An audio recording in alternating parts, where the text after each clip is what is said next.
अब आओ सबसे पहले सवाल पे कि अभिनंदन 5.0 और 4.0 वालों का कैसे होगा। मैं आपको बता दे रहा हूं, हमारी बात चल रही है, पहले भी बात हो गई थी, फिर से बात चल रही है।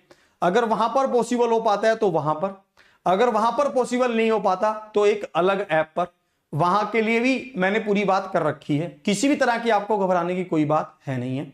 आपको गूगल फॉर्म मिल जाएगा, आप उसमें अपनी डिटेल्स डाल देना।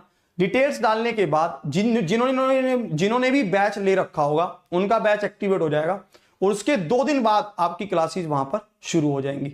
ठीक है जी, एक चीज तो ये, ठीक है, और किसी भी तरह से आपको कोई परेशानी नहीं होगी, ये बात की मैं आपको बता रहा हूं। ठीक है, और मैं आपको यही बात कह रहा हूं, अब आगे से आगे आप रुक जाइए। अभिनंदन बैच को कहीं से भी मत खरीदिए, मैं आपको यही रिक्वेस्ट कर रहा हूं। सिर्फ उसी बैच की बात कर रहा हूं, बाकी आप कुछ भी खरीदिए, कुछ भी करिए, वो आपकी इच्छा है। क्योंकि उनके लिए वो मेरे पास, आप अगर वहां से वो डाटा भरेंगे फिर आगे वो चीजों को फैच करना मुश्किल हो जाएगा। ठीक है, आप प्लीज, मैं आपको यही बार बार कह रहा हूं, आगे आप वहां से लेना रुक जाइए, फिर मैं बता दूंगा आगे जो नया बैच आएगा वो कहां आएगा, कैसे आएगा।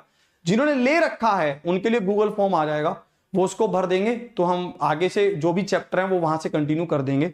ठीक है, 1 या 2 दिन का समय लग जाएगा, उसके लिए आप टेंशन मत लीजिए, उसके लिए आप परेशान मत होइए। ठीक है, और हाँ, अगर आपने सुपर 30 वॉल्यूम 2 ऑर्डर की है या 1 ऑर्डर की है, हाँ ठीक है, तो आपको वो बुक वहीं से ऑर्डर, वहीं से मिल जाएगी, ऐप से मिल जाएगी, वहीं से आपके पास पहुंच जाएगी। ठीक है, आप उसकी टेंशन मत लीजिए। और हाँ, आपने क्यों छोड़ा, कैसे किया, वो सब हमारी आपस की बातचीत है यार, उसके ऊपर कोई रोला रप्पा है ही नहीं है। ठीक है, और फिर वही वाली कहानी मुझे याद आती है कि लोग तो बोलते रहेंगे, लोगों का क्या है, इसके ऊपर एक बात ही हो जाए फिर आज। ठीक है, मैंने आपको बहुत मोटिवेट किया है तो खुद को भी मोटिवेट मैं रखता ही हूं। एक बार एक व्यक्ति था, वो अपने पिताजी के साथ जा रहा था और दोनों एक घोड़े को लिए हुए चल रहे थे, अपनी चाल में चल रहे थे।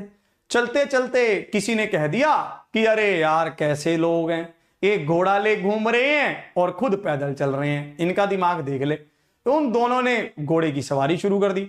जैसे ही दोनों घोड़े पर बैठे तो कुछ दूरी पर गए तो वहां पर उनको लोग मिल गए। लोग कहते कैसे लोग हैं यार, घोड़े को मारकर मानेंगे। घोड़े के ऊपर दोनों चढ़कर बैठ गए, इतने भारी भारी हैं। फिर उसने क्या किया, फिर दोनों नीचे आ गए। फिर किसी ने समझाया कि तेरे पिताजी तो वृद्ध हैं, तू पिताजी को घोड़े पर बैठा दे, खुद पैदल पैदल चल पड़। चलो जी, उस बंदे ने ऐसे भी सुन ली, वो खुद पैदल पैदल चल पड़ा और अपने पिताजी को घोड़े पर बैठा दिया। थोड़ी दूर और चला तो आगे 2-4 बंदे और मिल गए।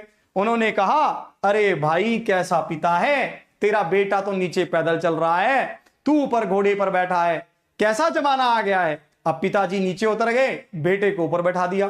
फिर थोड़ी देर आगे चले तो लोग और मिल गए, तो उन्होंने कहा अरे कैसा जमाना आ गया, बेटा घोड़े पर बैठा है, पिता वृद्ध हो गया है और ये कैसे लाड साहब बन के घोड़े पर बैठ गया है। थोड़ी दूर भाई अब बेटा भी नीचे ही आ लिया। अब उन दोनों ने तंग होकर कहा कि भाई दुनिया तो किसी तरह से मान ही नहीं रही। उन्होंने घोड़े को अपने सर पे उठा लिया कि एक यही काम बचाया करना, चलिए भी करके देख लूं। भाई अब जैसे ही उन्होंने घोड़े को अपने सर पे उठाया तो लोग आगे बढ़े, वो थोड़ा सा दूर जाते ही फिर वो लोग कहने लगे अरे यार कैसे मूर्ख आदमी हैं, घोड़े को ही सिर पर उठाकर घूम रहे हैं। लोग घोड़े पर बैठते हैं, इन्होंने घोड़े को उठा रखा है। आज की सिचुएशन के हिसाब से ये कहानी बिल्कुल सेट बैठती है। किसी को कुछ लेना नहीं है, किसी को कुछ देना नहीं है, 2 कदम कोई आगे बढ़े या पीछे हटे। ठीक है, लोगों को ये जरूर लगता है कि तू ये क्यों कर रहा है, तेरे क्या हो गया है। ठीक है, वो वाली कहानी भी मुझे अक्सर याद आ जाती है कि भाई कील खूब तो रही थी, चूल तो इसके उठ रही थी। ठीक है, पर इतनी भी नहीं खूब रही थी कि उठ जाए। ठीक है, चलिए यही सब बातें हैं मेरे पास, तो आपके लिए कंटेंट है, मेन तो भाई कंटेंट ही चलता है। ठीक है, तो किसी भी तरह से परेशान ना हो।